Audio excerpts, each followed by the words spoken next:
ప్రస్తుత క్రికెట్ ప్రపంచంలో Pakistan mystery spinner Osman Tariq పేరు ఒక సంచలనంగా మారింది. ముఖ్యంగా 2026 టీ20 వరల్డ్ కప్ లో భారత్ పాకిస్తాన్ జట్ల మధ్య పోరుకు ముందే అతని బౌలింగ్ శైలిపై సోషల్ మీడియాలో పెద్ద ఎత్తున చర్చలు, వివాదాలు చెలరేగాయి. తారిక్ బౌలింగ్ చేసేటప్పుడు చేయి వంచుతున్నాడని, అది నిబంధనలకు విరుద్ధమైన త్రో బౌలింగ్ అని భారత్ అభిమానులు సోషల్ మీడియా వేదికగా విమర్శలు గుప్పించారు. అయితే ఈ విమర్శల వెనుక ఒక స్ఫూర్తిదాయకమైన పోరాట గాథ దాగి ఉంది. ఖైబర్ పఖ్తుంఖ్వా ప్రావిన్స్ లో జన్మించిన తారిక్ కేవలం 4 ఏళ్ల ప్రాయంలోనే తండ్రిని కోల్పోయి తీవ్ర పేదరికంలో పెరిగాడు. కుటుంబ బాధ్యతలు తలెత్తుకొని క్రికెట్ ను వదిలేసి దుబాయ్లో సేల్స్ మ్యాన్ గా పనిచేశాడు. ఆ సమయంలో MS Dhoni the untold story cinema చూడడం అతని జీవితాన్ని మలుపు తిప్పింది. రైల్వే టికెట్ కలెక్టర్ గా ఉంటూ ధోని ప్రపంచ స్థాయి క్రికెటర్ గా ఎలా ఎదిగారో చూసి చలించిపోయిన తారిక్ తన ఉద్యోగాన్ని వదిలేసి మళ్లీ క్రికెట్ బ్యాట్ పట్టాలని నిర్ణయించుకున్నాడు. పాకిస్తాన్ తిరిగి వచ్చి కఠోర శ్రమ చేశాడు. ఫకర్ జమాన్ వంటి ఆటగాళ్ల సహకారంతో పిఎస్ఎల్లో అవకాశం దక్కించుకొని ఆ తర్వాత అంతర్జాతీయ స్థాయిలో తనదైన ముద్ర వేశాడు.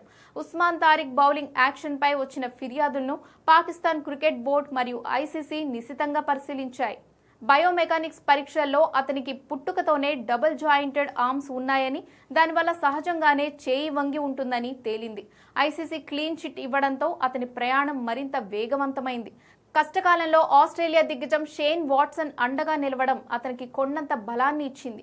గడిచిన 25 మ్యాచ్ల్లో ఒక్క మ్యాచ్లో కూడా వికెట్ తీయకుండా ఖాళీగా వెనుతిరగలేదంటే అతని నిలకడ ఎలాంటిదో అర్థం చేసుకోవచ్చు.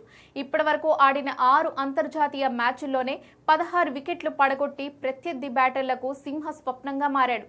నమీబియాపై 4 వికెట్లు తీసి పాక్ విజయానికి వెన్నెముకగా నిలిచిన తారిక్ ప్రత్యర్థి దేశపు ఆటగాడైనప్పటికీ అతని కష్టం మరియు నైపుణ్యం నిజంగా అభినందనీయం. ధోని సినిమా ఇచ్చిన స్ఫూర్తితో ఒక సామాన్య సేల్స్ మ్యాన్ నుంచి వరల్డ్ కప్ స్టార్ గా ఎదిగిన అతని ప్రయాణం భావి తరాలకు ఒక గొప్ప పాఠం. శత్రు దేశానికి చెందినవాడు కావడంతో భారత అభిమానులు తారిక్ పై విమర్శలు గుప్పిస్తున్నారు. కానీ అతను ఈ స్థాయికి రావడానికి ఎంతో కష్టపడ్డాడు. అయితే పాక్ క్రికెటర్ ఫకర్ జమాన్ పరిచయం తర్వాత తారిక్ ను ఒక కోచ్ కు పరిచయం చేశాడు.